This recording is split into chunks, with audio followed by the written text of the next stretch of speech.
Hello. Alors, cardio du vendredi.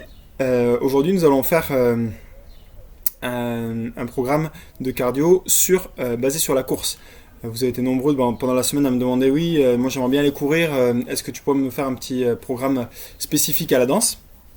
Voilà, donc il faut savoir plusieurs choses par rapport à ça. C'est que la course, malgré ce qu'on peut en penser, c'est un peu comme la danse. C'est-à-dire que quand on n'en fait pas beaucoup ou qu'on n'en fait pas souvent,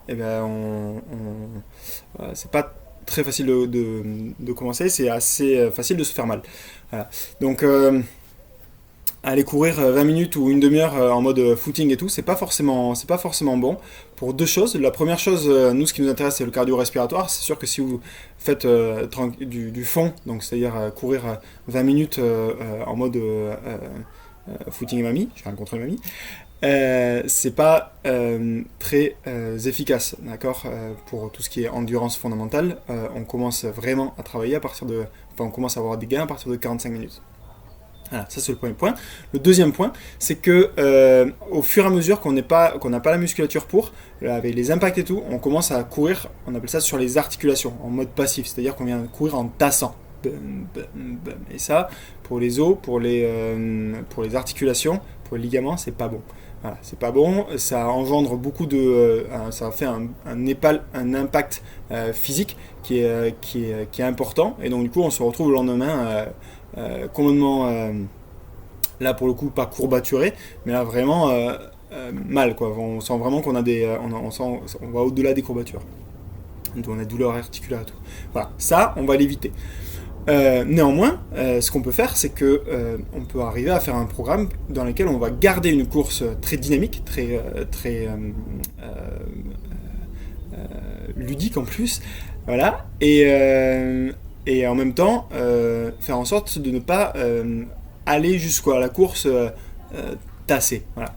Donc, je vous ai préparé 3 programmes, d'accord, en fonction de votre niveau et en fonction de savoir si vous déjà vous dansez.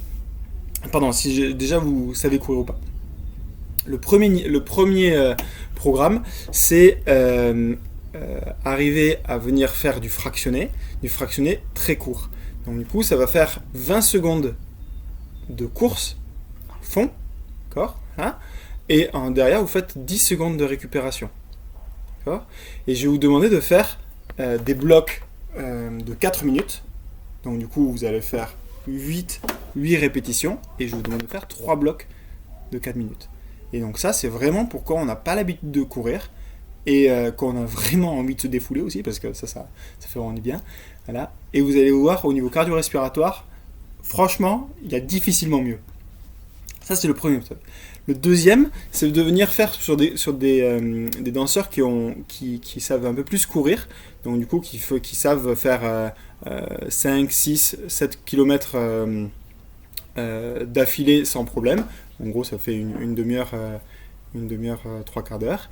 Moi, ce que je vous demande de faire, ça va être de faire par minute. Donc on fait 1 minute à une vitesse rapide et 30 secondes de récupération. D'accord ? Ça s'appelle du fartlek. Voilà. Et ça marche très bien aussi. C'est super sympa parce que justement on a le temps d'économiser sa course. Voilà. Et on va le faire 8 fois. Voilà. 8 fois 1 minute, 30 secondes. Voilà. Vous allez voir, c'est souverain. Voilà. Et enfin, pour les derniers qui, eux, ont vraiment l'habitude de courir, qui vont au moins une fois par semaine, je vous propose de faire plutôt 1 km à bloc, vraiment rapidement. Donc du coup, ça va vous prendre entre 4 et 5 minutes. Voilà. Et ensuite, je vous demande de faire 1 minute et demie de récupération. Voilà. Là aussi, ça marche très très bien. Si vous faites ça 4 fois, c'est bien. 5 si vous êtes en canne. Voilà. N'oubliez pas que nous, en tant que danseurs, on a une course qui est très particulière parce qu'on est habitué à courir pieds nus. Et donc là, en fait, on va se remettre des chaussures et tout. Donc du coup, ça va modifier complètement notre course. Elle sera plus amortie, certes, mais elle va beaucoup plus passer par le talon. Et ça c'est pas anodin en termes de modification du schéma moteur et surtout en termes de modification de l'impact. Voilà. C'est pour ça qu'on a tendance, en tant que danseur, à avoir mal, à avoir des douleurs articulaires à l'arrière. Voilà.